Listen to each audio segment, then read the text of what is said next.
Encerra a viagem a Nova York, nos Estados Unidos, onde participou da Assembleia Geral da ONU. E nesse momento ele concede uma entrevista coletiva que nós vamos acompanhar ao vivo. Veja aqui com a gente. A ONU, Sérgio Danesi. Inicialmente eu vou fazer um breve resumo aqui dos 3 dias de atividades por conta da 80ª Assembleia Geral da ONU, a participação do presidente da comitiva brasileira. Na segunda-feira, dia 22 de setembro, o presidente iniciou os trabalhos aqui em Nova York, participando da Conferência para a Solução Pacífica da Questão da Palestina e a implementação da solução de 2 estados, um evento que foi organizado por França e Arábia Saudita, quando o presidente reiterou que a solução de 2 estados é o único caminho para a paz e saudou os países que reconhecem o Estado da Palestina. Neste evento, o presidente também criticou a tirania do veto, que impede a admissão da Palestina como membro pleno da ONU e o fim das atrocidades em Gaza. Reiterou que os atos terroristas cometidos pelo Hamas são inaceitáveis e foram condenados pelo Brasil desde o início, mas disse que nada justifica a matança de civis e o genocídio praticado em Gaza. Na terça-feira, o presidente iniciou os trabalhos aqui na ONU, participando da 80ª Assembleia Geral da ONU, e no seu discurso de abertura, o presidente Lula traçou um paralelo entre a crise do multilateralismo e o enfraquecimento da democracia, afirmou que a autoridade da ONU está em xeque e que atentados à soberania, sanções arbitrárias e intervenções unilaterais estão se tornando a regra. Destacou que o Brasil resistiu e defendeu sua democracia, deu um recado ao mundo de que nossa democracia e nossa soberania são inegociáveis.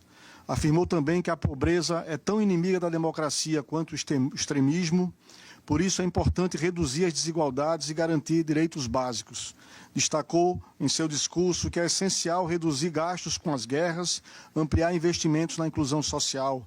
Afirmou também que a COP30 em Belém será a COP da verdade, um momento de os líderes mundiais provarem a seriedade de seu compromisso com o planeta. Defendeu a criação de um conselho climático vinculado à Assembleia Geral para monitorar compromissos assumidos nas questões da mudança climática. Defendeu reforma abrangente da ONU para fortalecê-la. Sobre a Palestina, lamentou que o presidente Mahmoud Abbas tenha sido impedido pelo país anfitrião de ocupar a bancada da Palestina na Assembleia Geral. Sobre a Ucrânia, reiterou que não há solução militar para o conflito e que as preocupações de todas as partes devem ser levadas em conta. Saudou o ex-presidente Pepe Mujica e o Papa Francisco, falecidos em 2025, por seus valores humanistas.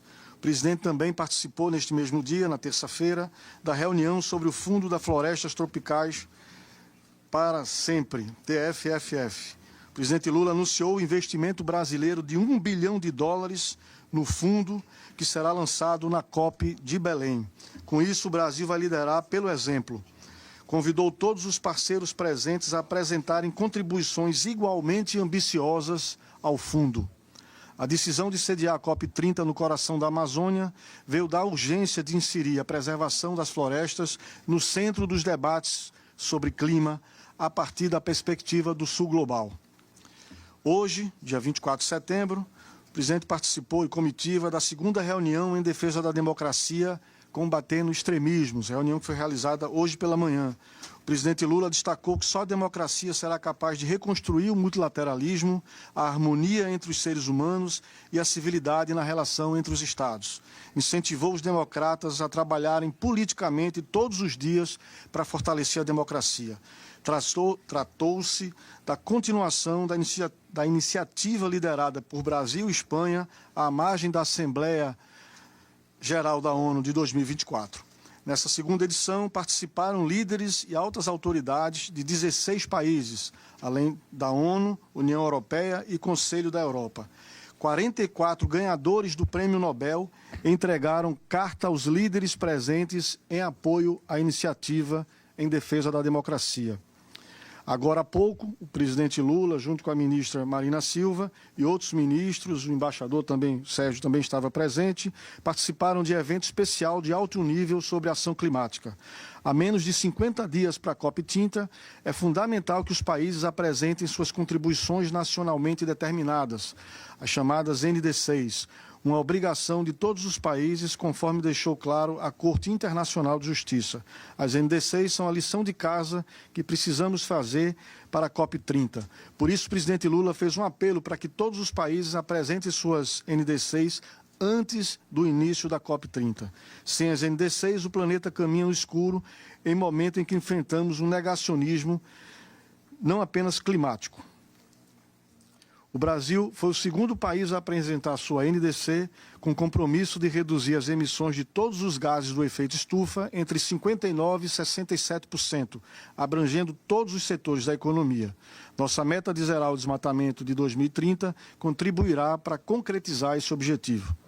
Por fim, é importante registrar que o presidente Lula manteve encontros bilaterais, recebeu na residência oficial da missão brasileira na ONU o rei Carlos XIV Gustavo e a rainha Silvia da Suécia. Ontem, manteve reuniões bilaterais com o secretário-geral das Nações Unidas, Antônio Guterres, e a presidenta do Peru, Dina Boluarte. A convite do presidente Lula, a presidenta do Peru confirmou presença na COP30. Para reaproximar os dois países, o presidente Lula sugeriu a realização de reunião de trabalho com ministros e técnicos para definir uma agenda de iniciativa conjunta entre os dois países. Por fim, o presidente realizou também há pouco uma reunião bilateral com o presidente da Ucrânia, Volodymyr Zelensky. Passar a palavra para a ministra do Meio Ambiente, fazer um resumo dos trabalhos do ponto de vista das ações relativas à mudança climática, TFFF e tantas outras iniciativas. Por favor, ministro. Obrigada,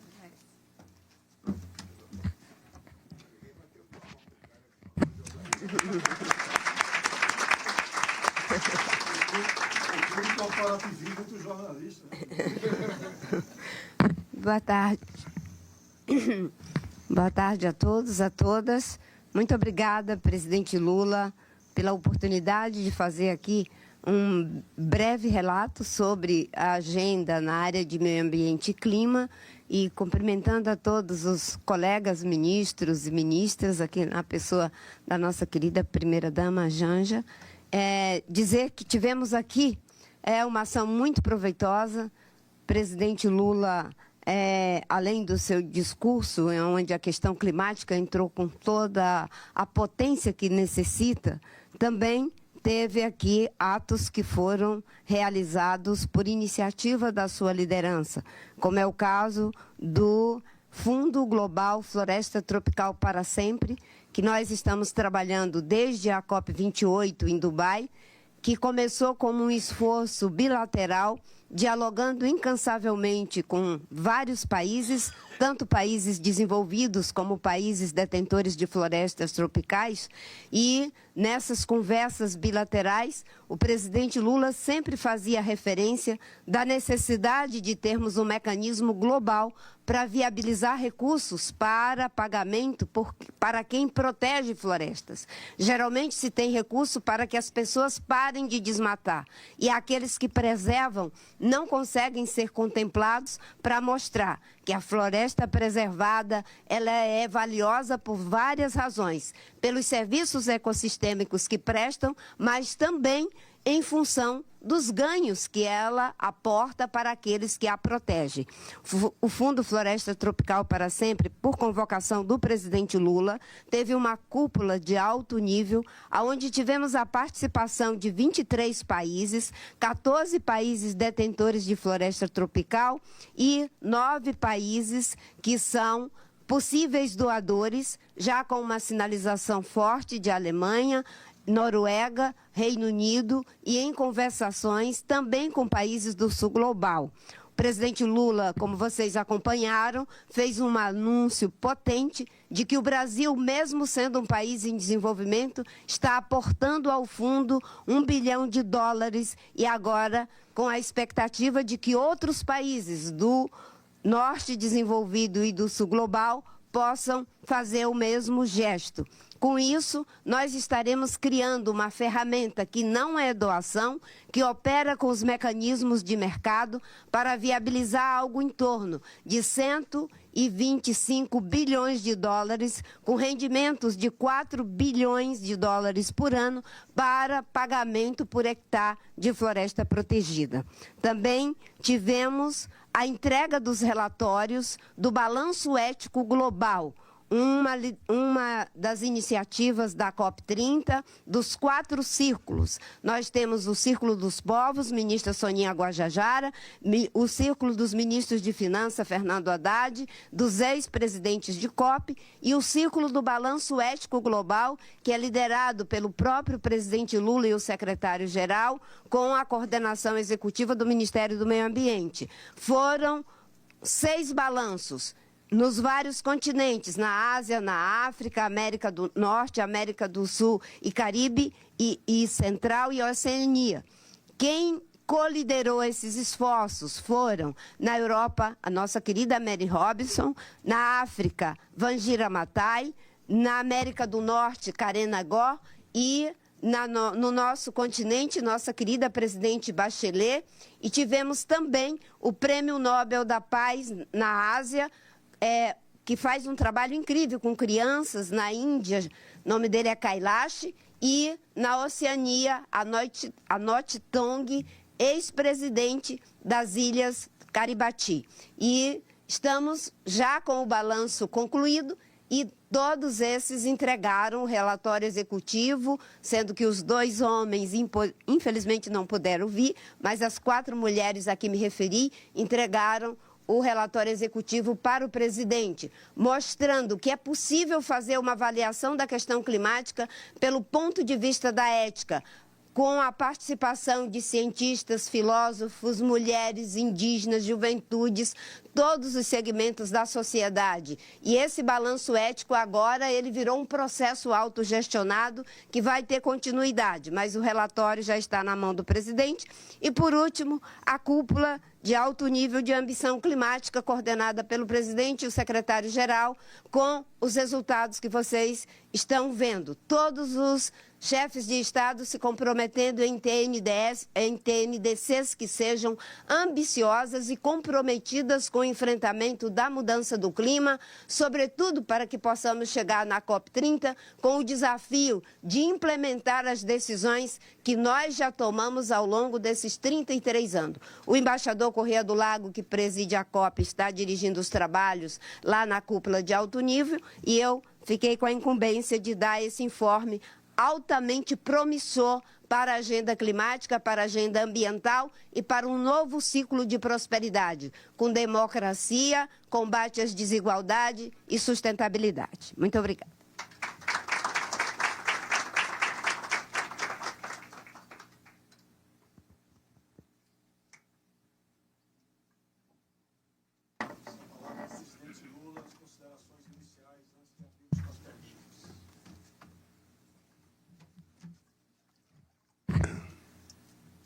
Estava até com a minha água aqui, ó. Ó, isso aqui que é um púlpito. Dá uma olhada aqui. Tira a fotografia de cima para baixo para fazer um púlpito para mim assim no Brasil. Vê, Toca? Tira a fotografia de cima para baixo para você levar para alguém fazer um púlpito assim. Tá feio, tá feio. Bem, eu quero cumprimentar a minha querida companheira Janja, meus queridos companheiros ministros e ministras, Ricardo Lewandowski, ministro da Justiça e da Segurança Pública, ministro Camilo Santana da Educação, ministra Marina Silva do Meio Ambiente e Mudança do Clima, e Jader Filho, ministro das Cidades, Márcia Lopes, ministra das Mulheres. Também me acompanhou a ministra Sônia Guajajara, ministra dos Povos Indígenas, que vai ficar em Nova York. Quero cumprimentar o meu querido companheiro governador do estado do Ceará, Eumano de Freitas, que veio aqui para participar de uma reunião com o TikTok, porque ele está anunciando um data center no estado do Ceará, no Porto de Pecém. Quero cumprimentar o meu querido companheiro Celso Amorim, que é o meu assessor especial na presidência da República, o companheiro Aldo Falheiros, que é outro assessor especial, a nossa querida embaixadora Maria Luísa Ribeiro Viotti, embaixadora do Brasil nos Estados Unidos, e o nosso querido Sérgio Danese, que está na mesa representante permanente junto às Nações Unidas. E o nosso embaixador Maurício, que é o nosso negociador de todas as causas difíceis desse país. E o igreja que é o meu chefe cerimonial, é o cara que eu mais brigo com ele, tá? E a esposa do companheiro, a Ângela, companheira do nosso embaixador. Bem, a minha companheira Janja é a primeira, eu não sei quantas vezes as mulheres viajaram com o marido para ser só o papel de primeira-dama. A Janja veio para cá para fazer uma agenda, acho que mais intensa que a minha. Ela veio antes de mim, ela participou de uma reunião Despertar das Mulheres, foi o almoço com a vice-secretária-geral das Nações Unidas. Depois ela teve uma reunião das enviadas especiais com os grupos de mulheres afrodescendentes e direitos humanos sobre a COP30. Depois ela teve um jantar para os enviados especiais da COP30. Depois teve um encontro de alto nível sobre alimentação escolar regenerativa para pessoas e planeta. Depois teve uma reunião com a diretora executiva para a África e parcerias globais do Instituto de Recursos Mundiais. Depois teve um café da manhã ministerial de alto nível para campeãs de nutrição. Depois teve um evento Perspectiva do Brasil a caminho da COP30. E graças a Deus está livre para me acompanhar de volta ao Brasil. Bem, eu penso que essa reunião da ONU, ela tem uma importância muito gratificante para o Brasil. Primeiro porque nós queríamos reforçar no discurso que fizemos na ONU a ideia do multilateralismo, a ideia da democracia, e reforçar a nossa COP30, sabe, em Belém, na Amazônia, no mês de novembro. E, além de poder ter feito um discurso que levantava esses temas, eu tive uma outra satisfação de ter um encontro com o presidente Trump. Aquilo que parecia impossível, deixou de ser impossível e aconteceu. E eu fiquei feliz quando ele disse na COP que pintou uma química boa entre nós. Como eu acho que a relação humana é 80% química e 20% emoção, eu acho que é muito importante essa relação e eu torço para que dê certo, porque Brasil e Estados Unidos são as duas maiores democracias do continente. Nós temos muitos interesses empresariais, nós temos muitos interesses industriais, nós temos muitos interesses tecnológicos e científicos, nós temos muito interesse no debate sobre a questão digital e a inteligência artificial, nós temos muito interesse na questão comercial. Portanto, se nós somos as duas maiores economias e os dois maiores países do continente, não há porquê que Brasil e Estados Unidos vivam em momentos de conflito. Eu fiz questão de dizer ao presidente Trump que nós temos muito que conversar, tem muitos interesses dos dois países em jogo, tem muita coisa para discutir sobre, sabe, a necessidade da gente garantir a paz no planeta Terra, e eu fiquei satisfeito quando ele disse que é possível a gente conversar e, quem sabe, dentro de algum dia a gente possa se encontrar e fazer uma pauta positiva entre Estados Unidos e Brasil e Estados Unidos. É isso que eu quero e eu acho que é isso que ele deve querer também. Eu, na minha relação com o chefe de Estado, a coisa que eu mais respeito é que o chefe de Estado, se ele foi eleito pelo seu povo, eu não quero saber ideologicamente se ele gosta ou não gosta de mim, se ele professa a mesma ideologia que eu. Isso nunca está em jogo na minha relação com o chefe de Estado. E não quero que esteja em jogo na relação das pessoas comigo. O que importa para mim é que a pessoa, sendo eleita, a pessoa merece o meu respeito como chefe de Estado brasileiro na relação sobre os assuntos que interessam ao Brasil e aos Estados Unidos. Todo mundo sabe da minha tenacidade de comportamento na questão de encontrar paz. Eu não consigo entender por que o mundo, quer destruir quando nós precisamos construir. Não é normal o que está acontecendo na Rússia e na Ucrânia, não é normal o que está acontecendo em Gaza, não é normal a quantidade de conflito que nós temos, que é o maior número desde 1945, do fim da Guerra Mundial. Não é normal a quantidade de países que estão gastando trilhões de dólares em armamento, quando nós precisamos gastar trilhões de dólares para acabar com a fome no mundo, que são 670 milhões de seres humanos passando fome. Não é normal a quantidade da desigualdade que ainda existe no planeta, desigualdade de gênero, desigualdade de raça, desigualdade de comida, desigualdade de oportunidade. E cabe a gente utilizar os recursos que nós conseguimos produzir em cada economia para que a gente possa diminuir essa desigualdade e fazer do planeta Terra um habitat normal, para todos os seres humanos e não apenas para alguns privilegiados que detêm muitos recursos. Eu acho que é essa coisa que nós vamos discutir daqui para frente. É isso que eu estou imbuído com o desejo de discutir. Eu estou muito feliz, porque a gente tinha acabado com a fome no Brasil em 2014. Quando eu votei agora em 2023, a gente tinha 33 milhões de pessoas outra vez passando fome.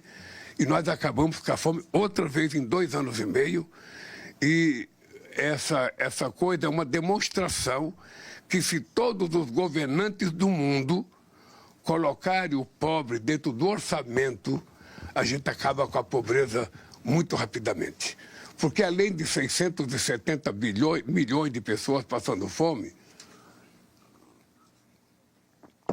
segundo a FAO, nós ainda temos 2 bilhões e 300 milhões de seres humanos com insuficiência alimentar. Não é crível uma coisa dessa. Num mundo que produz alimento suficiente para todo mundo. O problema é que as pessoas não têm recursos para ter acesso aos alimentos. E aí, quando você vê as pessoas gastarem trilhões em armas, trilhões em guerras, a gente não tem explicação do comportamento dos humanos em tratar a própria espécie humana. Então, eu regresso para o Brasil muito feliz com as coisas que aconteceram aqui. Foi muito importante a construção, do fundo do TFFF, ou seja, o Fundo Floresta Tropicais para Sempre, porque não é um fundo de doação, é um fundo de investimento. E quem fizer investimento vai ganhar dinheiro e uma parte desse dinheiro vai ser aplicado para que a gente mantenha a floresta em pé nos países que tenha. No caso do Brasil, é muito interessante porque além da gente ter a maior reserva florestal do mundo, a gente ainda tem 40 milhões de hectares de terras degradadas em que a gente pode florestá-la com o que a gente quiser. Uma demonstração de que o problema do clima depende pura e simplesmente da vontade política de cada governante e, mais importante, da gente acreditar na ciência. Não é mais um presidente da República dizer eu acho, eu acredito. Não. A gente, quando está no cargo, a gente não acha e nem acredita.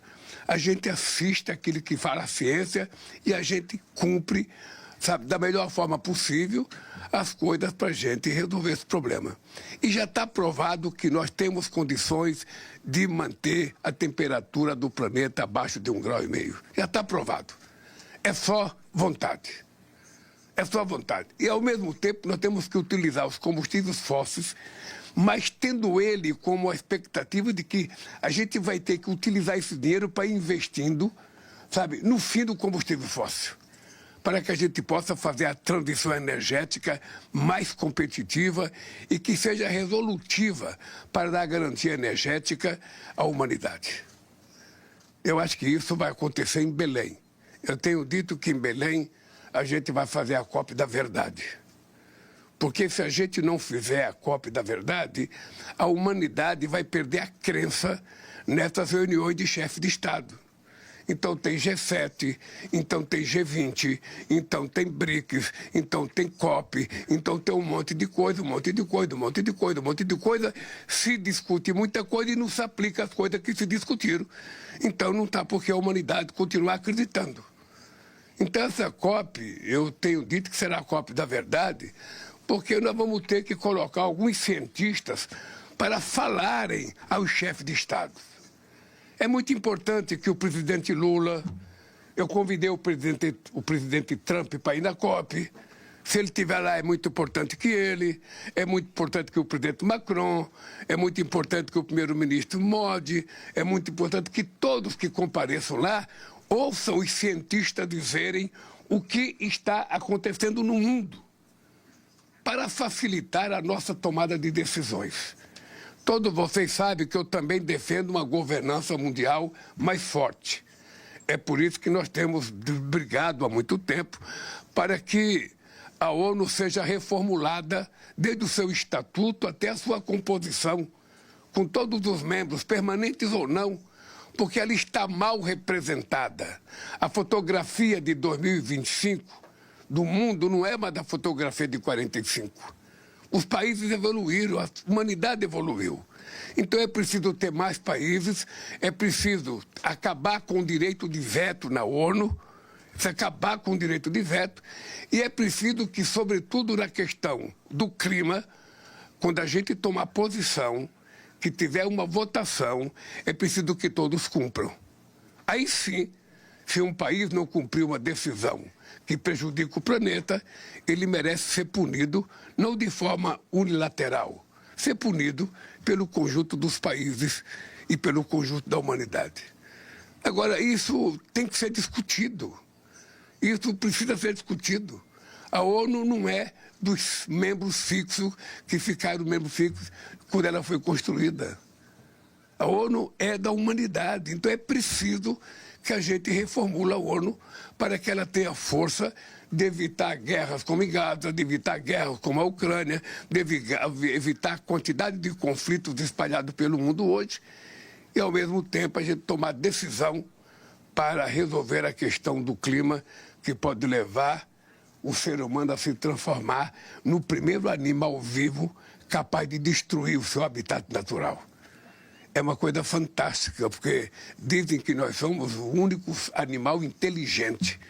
E nós somos os únicos que matamos sem necessidade, roubamos sem necessidade, sabe? E, ao mesmo tempo, destruímos o lar que a gente vive. É esse desafio que está colocado na COP30. Por isso ela está sendo feita na Amazônia. Tem muita gente que dá palpite sobre a Amazônia.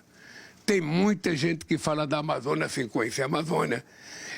E é preciso as pessoas saberem que na Amazônia da América do Sul moram mais de 50 milhões de pessoas. E essas pessoas moram, sabe, nas cidades com vários problemas e que, portanto, nós temos que cuidar disso. É esse desafio que está colocado para nós.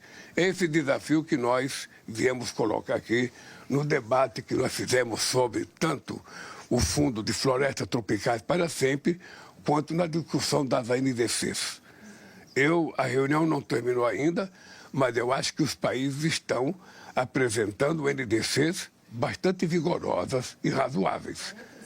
E eu acho que isso vai ser muito importante, porque é a primeira demonstração de seriedade com a questão do clima, é as NDCs serem fortes.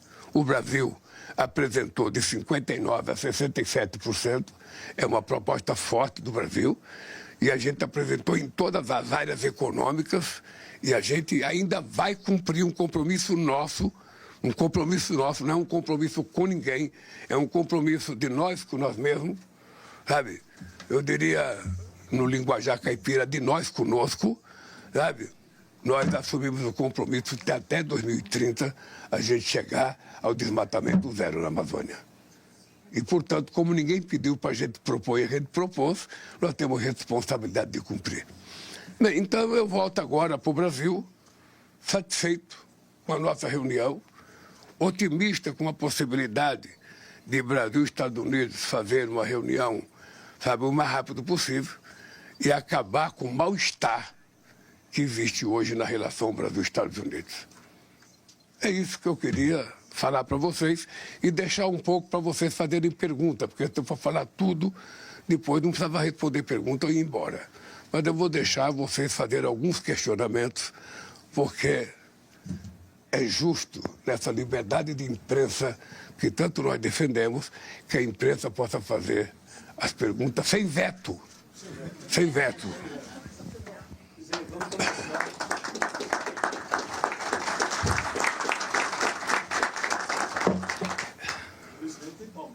Eu sei.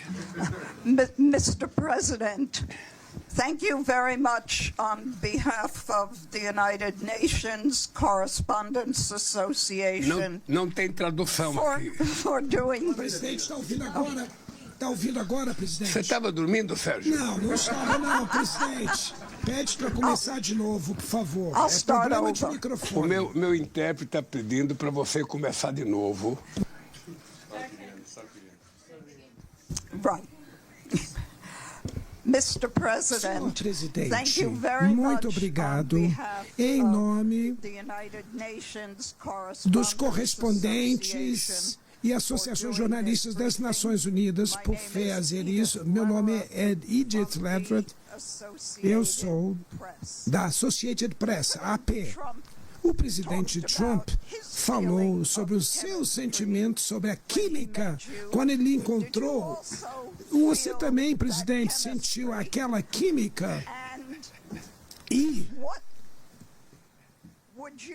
o que você esperaria que seria o resultado da sua reunião com o presidente Trump? Que nós entendemos pode ser até ocorrer até a meia semana que vem, tão cedo assim. Obrigado. Olha,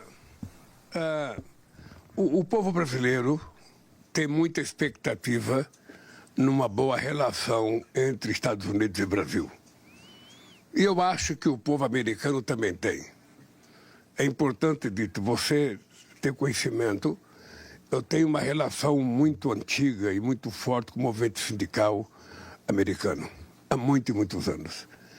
E eu acho que é muito importante que a gente esteja bem, porque nós precisamos de emprego, nós precisamos de melhor salário, nós precisamos de mais investimento, tanto do Brasil nos Estados Unidos quanto dos Estados Unidos no Brasil.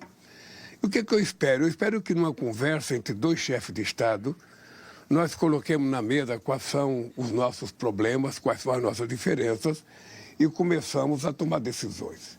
Eu estou convencido que algumas decisões tomadas pelo presidente Trump se deveu ao fato da qualidade de informações que ele tinha com relação ao Brasil. Na hora que ele tiver as informações corretas, eu acho que ele pode mudar de posição tranquilamente, da mesma forma que o Brasil pode mudar de posição. Eu acho que é isso que acontece. O que aconteceu com o meu encontro com o Trump é que nós nunca tínhamos nos encontrado. E nos encontramos por acaso. Naquela mesma sala eu já encontrei com o Bush, eu já encontrei com o Obama, eu já encontrei com o Biden. E eu tive, sabe, nem sempre eu consigo encontrar com os presidentes americanos. Encontrei com o presidente Trump, estendi a mão para ele, cumprimentei e disse para ele que Brasil e Estados Unidos tem muita coisa para conversar, tem muitos assuntos em jogo e não tem limite, sabe, de assunto para a gente conversar. E não tem veto de assunto, é qualquer assunto. Mas para isso tem que ter uma conversa. Para isso tem que ter uma conversa.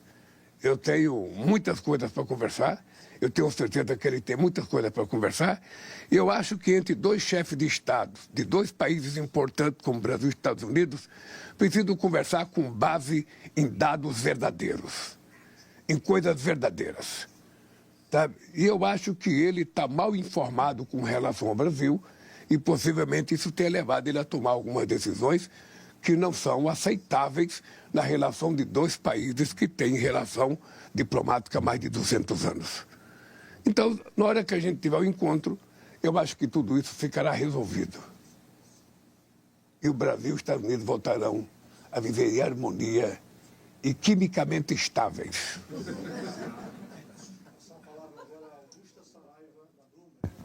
Boa tarde, presidente. Augusto Saraiva, da Bloomberg. Presidente, ainda sobre o presidente Trump, eu queria saber se o senhor podia nos dar um pouco mais de detalhes sobre o que o Brasil espera levar à mesa e se o senhor vê espaço para redução de tarifas já depois desse primeiro encontro. E se ele poderia ser presencial e quem participaria. Obrigada.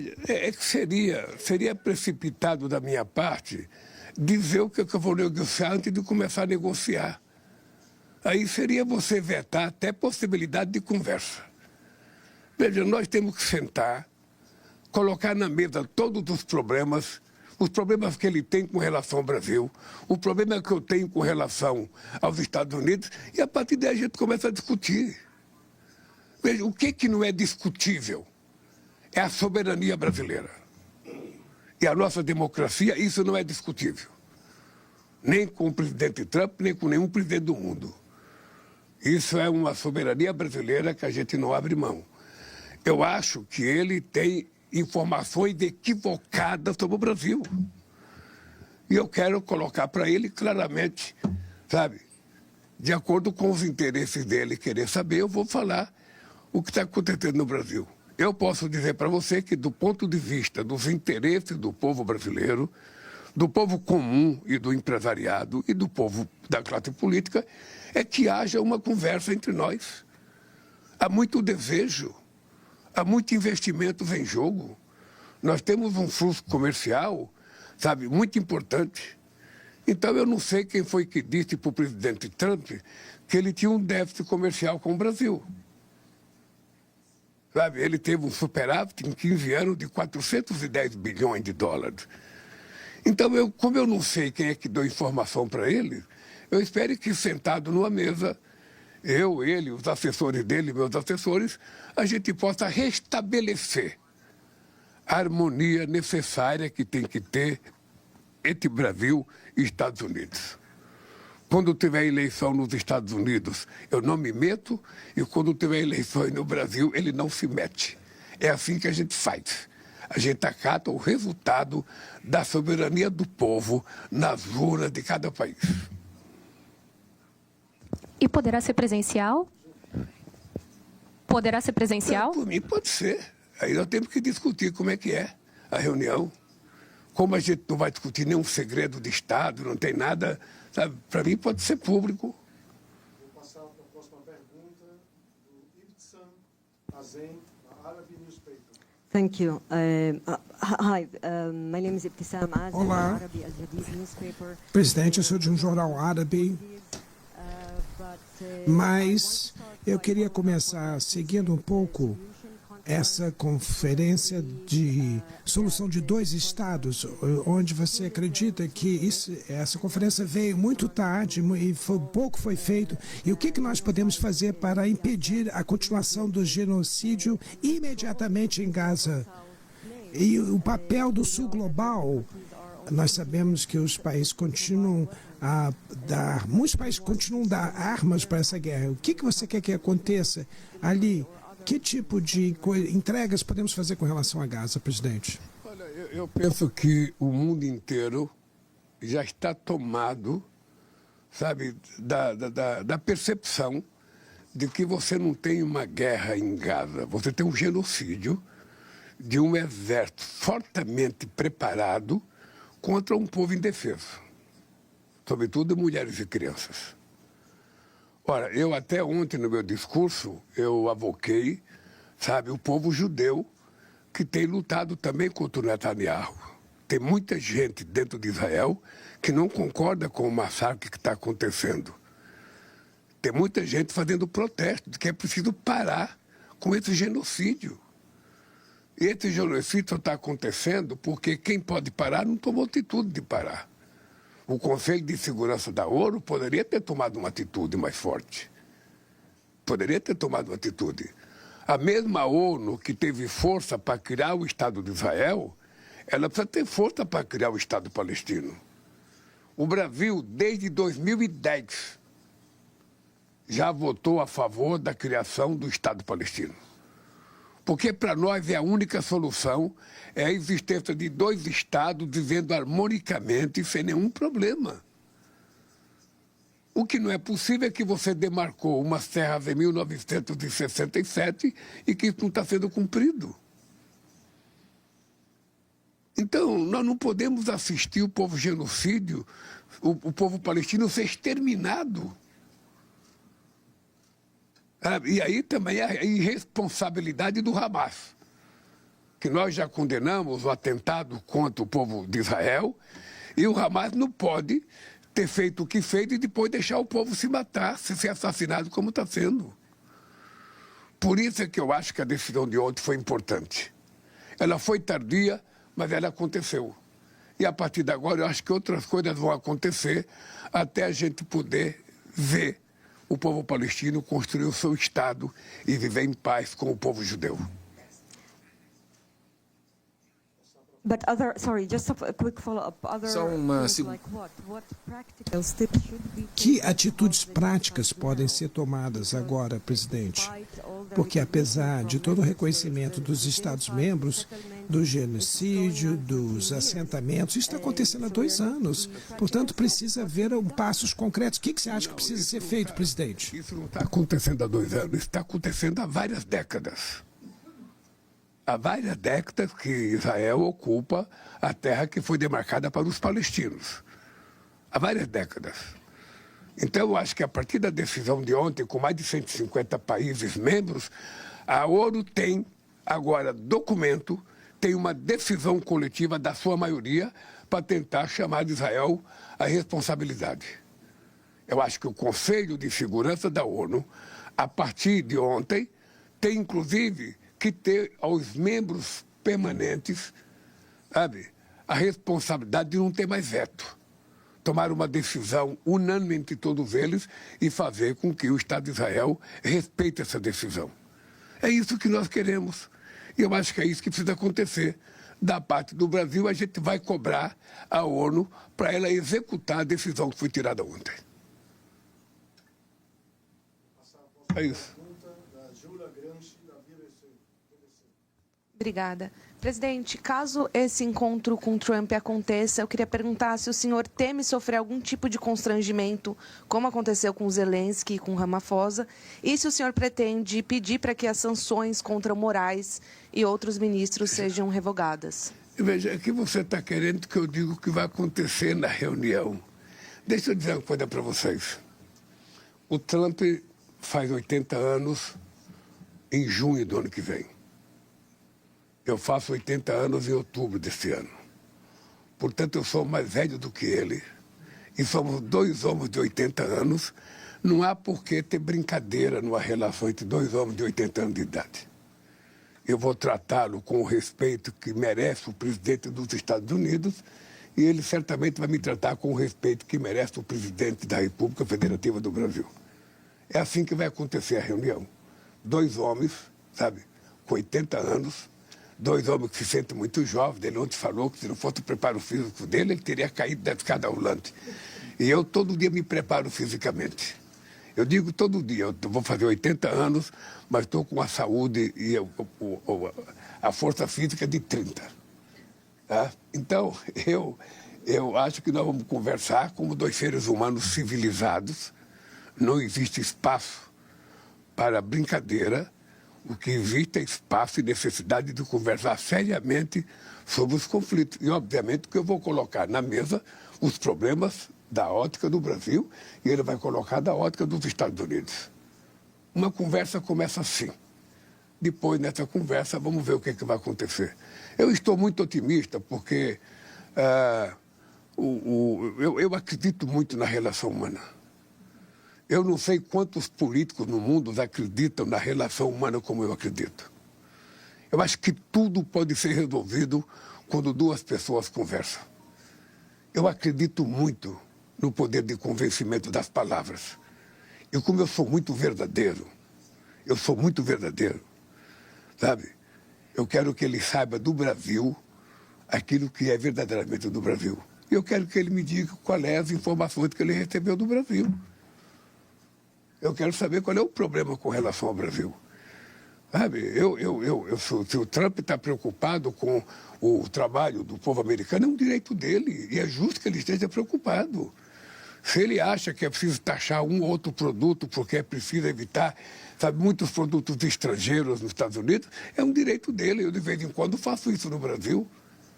Agora, o que eu quero é que a gente debata isso, sabe, numa coisa chamada Organização Mundial do Comércio, para que a gente possa fortalecer o multilateralismo. O multilateralismo é que permitiu que o mundo ficasse em harmonia desde o fim da Segunda Guerra Mundial. Então, nós temos muita coisa para conversar, muita coisa. E eu acredito muito no poder da palavra. E, portanto, eu tenho interesse nessa conversa. E espero que ela aconteça logo. Vamos à próxima, Elaine Reyes, da CGTN. Thank you, Elaine Reyes with CGTN America. Presidente Lula, eu gostaria de ter seus pensamentos sobre os compromissos assumidos aqui na cúpula do clima. Nós ouvimos que o presidente Xi Jinping anunciou vários compromissos firmes, incluindo cortar carbono em 20%, que é uma meta dura, e aumentar a capacidade da energia solar e eólica de 6 a 20 níveis a mais. Eu queria que o senhor falasse sobre projetos da China, reagir a isso. E os detalhes sobre o TFF, que detalhes você pode dizer, se você espera mais contribuições para este fundo? Veja, primeiro eu vou começar pelo fundo. Eu espero que esse fundo seja uma coisa de muito sucesso. Porque não é um fundo em que as pessoas vão ter que fazer doação. As pessoas vão fazer investimento e vão ganhar dinheiro pelo investimento que fizerem. E uma parte desse investimento é que vai para que a gente possa criar o fundo. É uma inovação extraordinária, que teve o apoio de muita gente, a coordenação do Banco Mundial, se não me falha a memória. E eu espero, se o Brasil anunciou $1 bilhão, eu fico imaginando quanto que os Estados Unidos podem apresentar, sabe, nesse fundo de investimento. Então, por isso é que eu estou muito otimista com relação ao fundo e estou muito otimista com relação à participação dos Estados Unidos nessa questão climática. Sabe, estou muito. Os Estados Unidos sabem, as pessoas sabem de que a questão climática não é brincadeira, de que o mundo está passando muita necessidade. E eu fiquei feliz com o anúncio do presidente Xi Jinping. Fiquei muito feliz, porque a China é um país muito grande. Em 2009, quando eu participei da COP em Copenhague, o mundo desenvolvido queria jogar a responsabilidade da poluição do planeta em cima da China. E o Brasil e a África tomaram a atitude de dizer que a gente não ia aceitar que a China fosse punida, porque tem uma dívida histórica dos países industrializados com a emissão de gás de efeito estufa e que ele tem, portanto, um contencioso de dívida com o mundo e precisa pagar, ao invés de querer culpar só a China. E a verdade é que nos últimos anos a China avançou muito na sua transição energética, na diminuição da emissão de carbono. E precisa evoluir mais ainda. E eu fiquei feliz porque o Xi Jinping, além de anunciar um montante, sabe, importante, ele ainda disse que é possível avançar mais. Então eu estou otimista que nós vamos chegar na COP30 com todos os países tratando com muita seriedade. Sabe? E eu, sinceramente, eu gostaria de discutir com o chefe de Estado, eu gostaria de ver os argumentos das pessoas que são contra, sabe por que as pessoas não acreditam? Porque é assim que a gente convence as pessoas. E a COP30 vai ser um pouco isso. Eu espero que participe todos os chefes de Estado. Eu adoraria que o Xi Jinping participasse, que o Trump participasse, que, sabe, o primeiro-ministro Modi participasse. Eu gostaria que todo mundo participasse, porque é a hora da verdade. Em se tratando de clima, é a hora da gente dizer se a gente quer continuar sendo respeitado pelo mundo que nós representamos ou se a gente vai brincar com o clima. É isso que vai acontecer, por isso que eu estou muito otimista. Eu saio daqui com a certeza de que tem muita gente levando a sério essa questão do clima. Por isso que eu fiz uma carta ao presidente Trump, convocando ele, fiz uma carta ao presidente Xi Jinping, fiz uma carta a todos os países ligados à ONU para comparecer no Brasil. Todos serão tratados com muito respeito. A culinária na Amazônia, no estado do Pará, é a melhor do mundo. Não tem lugar para se comer melhor do que na Amazônia. Você vai comer o melhor peixe do mundo, o melhor peixe do mundo, a melhor muqueca do mundo. Ou seja, então, é verdade, o Pará possivelmente seja a culinária mais rica do Brasil. Possivelmente seja a culinária mais rica do Brasil. A mega diversidade de pratos no Pará, além de que você pode tomar açaí à vontade, ficar bem forte, bem saudável, sabe? Então, é muito importante. Eu sinceramente, eu acho que eu vou reiterar a minha carta para todos os presidentes outra vez.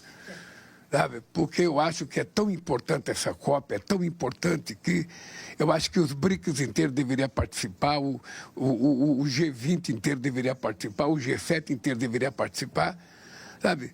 Para que a gente pudesse, enquanto chefe de Estado, sabe, passar um pouco de serenidade e seriedade para a humanidade que nós pensamos que representamos. Então eu saio daqui crente de que as coisas vão acontecer. Saio muito otimista.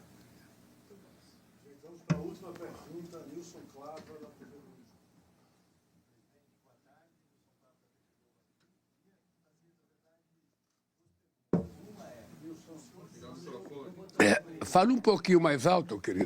Agora sim. Boa tarde, desculpa. Nilson Clava, repórter da TV Globo. Queria ouvi-lo, presidente, sobre duas questões. Uma, o senhor foi surpreendido com a fala de Donald Trump ou o governo brasileiro já tinha recebido algum sinal, algum gesto por parte da diplomacia ou do governo americano de que eles estariam dispostos ao diálogo, teriam mudado de posição? E segunda questão, o senhor disse que o Brasil não está disposto a negociar, soberania e democracia. Minha pergunta é o que o Brasil estaria disposto a negociar, por exemplo, a questão dos minerais críticos de terras raras. Esse é um ponto que pode estar na mesa de negociação? Deixa eu te contar. Eu primeiro fui surpreendido. Eu fui surpreendido porque eu já tive ali outras vezes e não encontrei sempre com o presidente. E era normal não encontrar com o presidente. E, para mim, eu fui surpreendido porque eu tinha acabado o meu discurso, eu já estava saindo, sabe, ia pegar minhas papeletas e ir embora quando o Trump veio para o meu lado, sabe, com uma cara muito simpática, muito agradável, sabe? E eu acho que pintou uma química mesmo. Eu acho. Então, veja, eu acho que foi uma surpresa boa e eu acho que a gente deve continuar. Eu nunca coloco na mesa as coisas que eu tenho divergência. Sabe? Agora, as coisas que nós entendemos que são razoáveis, nós temos que colocar na mesa.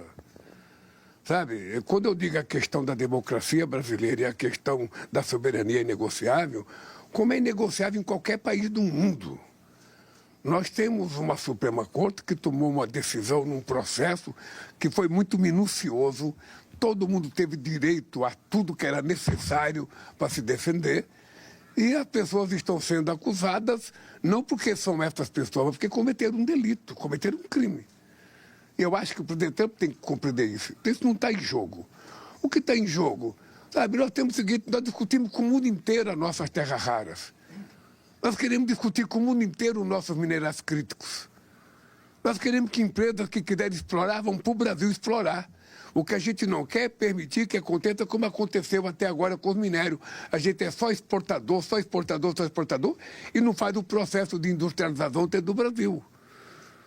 Então, eu criei um conselho de política mineral, sabe, em terra rara, ligado à presidência da República, porque agora a gente vai assumir a responsabilidade pela nossa riqueza e que o Brasil ainda não conhece 70% do seu território.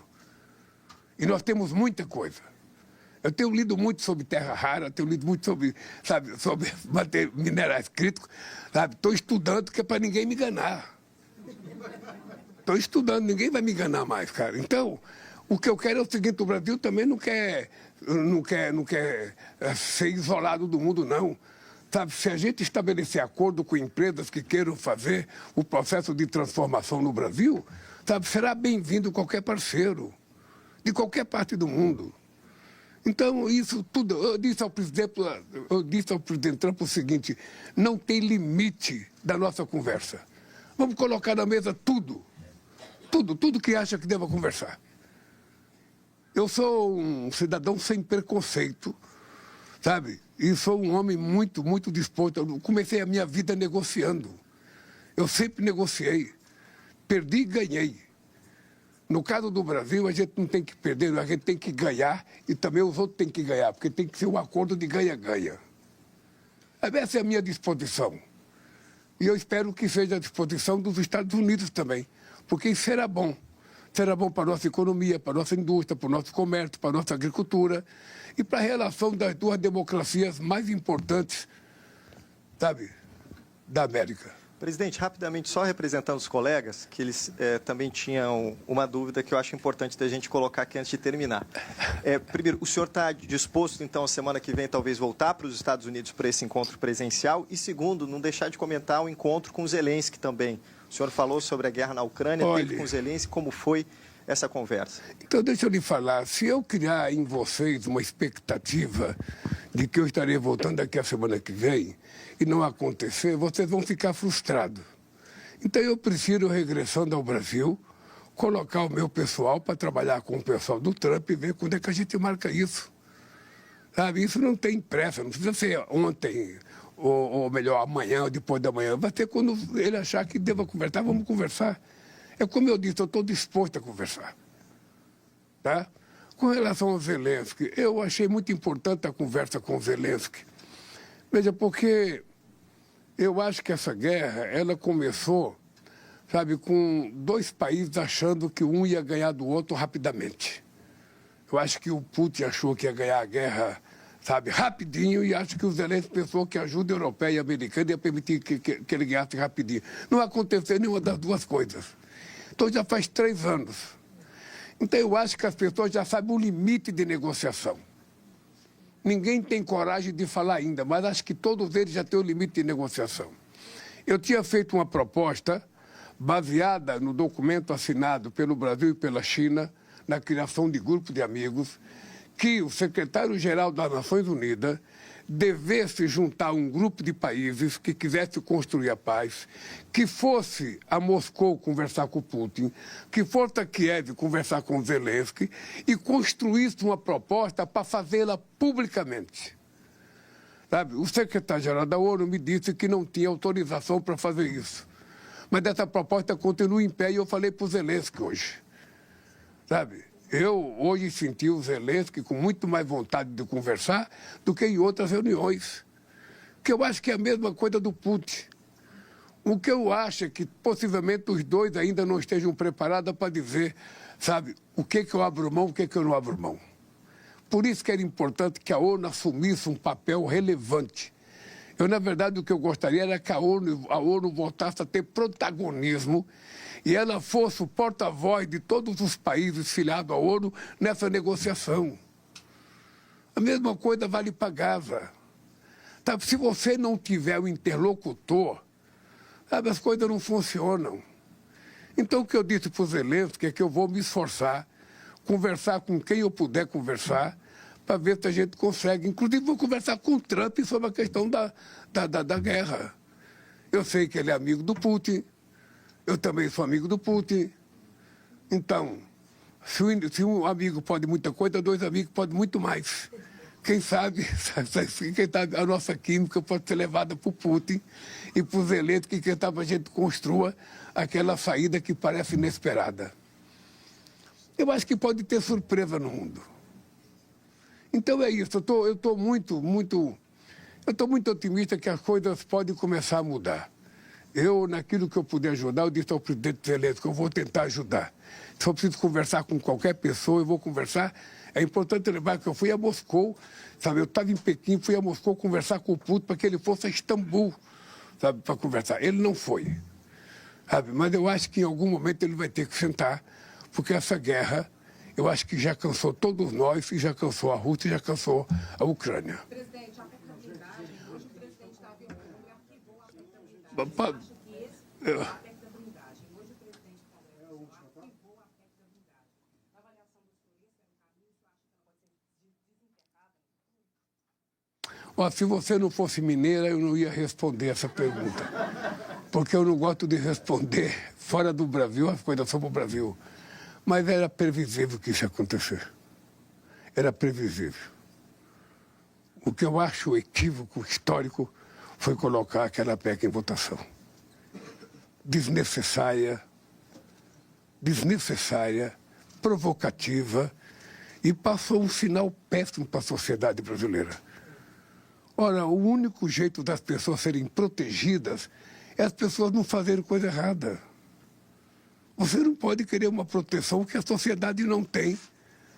Por que você quer essa proteção? Você está com medo do quê? Então é isso. Eu acho que aconteceu com essa PEC o destino que ela merece. Desaparecer, porque foi uma vergonha nacional. Tá? Gente, muito obrigado a vocês.